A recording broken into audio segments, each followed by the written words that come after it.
In this next fast tip, we're going to look at how we can improve badly recorded audio. It happens all the time. Sometimes you don't record things the way that you'd like to, and they just don't come off sounding as good as they could. This is especially common when you're dealing with microphones that are mounted on camcorders and they're a fair distance away from where your subject may be located. So let's look at what we can do to try to improve some of the audio in this particular audio clip.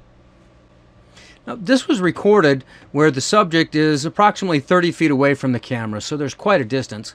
Let's have a listen to what's going on here. So now we've climbed about another 1,000 feet. We're way up in altitude, as you can see behind me here. It's about 0, so the temperature is quite cold. So we can hear that that's very thin and it sounds very tinny. So let's look at how we can improve it. Now, one of the nice things about Vegas is we can set Vegas up just to simply loop while we're improving. So make sure you turn on the Q key and create a selection. Turn on the Q key. That'll create a blue line there, and that's going to let it loop. Okay, so let's start playback. And I'm just going to open up the EQ tool and work a little bit with the media. Okay, now here we're using the EQ. We'll go ahead and let it just run through. Now we can hear how the audio is sweepable. We're way up in altitude, as you can see behind me here. It's about 0, so the temperature is quite cold. With the wind chill factor, it's sitting somewhere around minus 15 degrees. So it's definitely chilly up here. This is one of the benefits of flash-based media, is the fact we don't have to work. Now what I've done is here I've cut out all the low end. What that's for is just to reduce a little bit of the rumble. This is not going to play very much in outdoor recording, but it will play a tremendous role when you've recorded something indoors. It'll help get rid of AC rumble or gymnasium rumble and things like that. Then I've boosted up the bottom end just a little bit, actually quite a bit, so that I'm filling up my audio.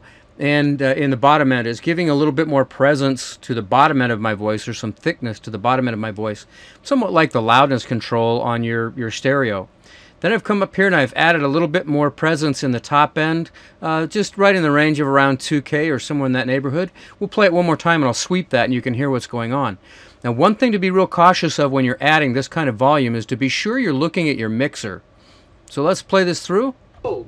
So the MC1 so far is performing really well as a crash cam. It'll be interesting to see what it looks like when we get back to the post house and see how it did bouncing through that snow. So we'll head back down the mountain here in just a second. And when you're doing any EQ adjustments, make sure that you're always watching your audio meters. You may have to pull back volume on the track. We can also insert a track compressor, but we'll save that for a different fast tip from Vast.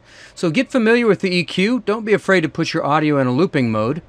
And while you're in that looping mode, go ahead and play with the EQ. You certainly can't hurt anything. Keep your eye on the mixer levels so that you know that you're not exceeding 0 dB. In the digital world, we can never go beyond digital 0 or 0 dB. So always keep your eye on that mixer tool. Stay tuned for more fast tips from Vast.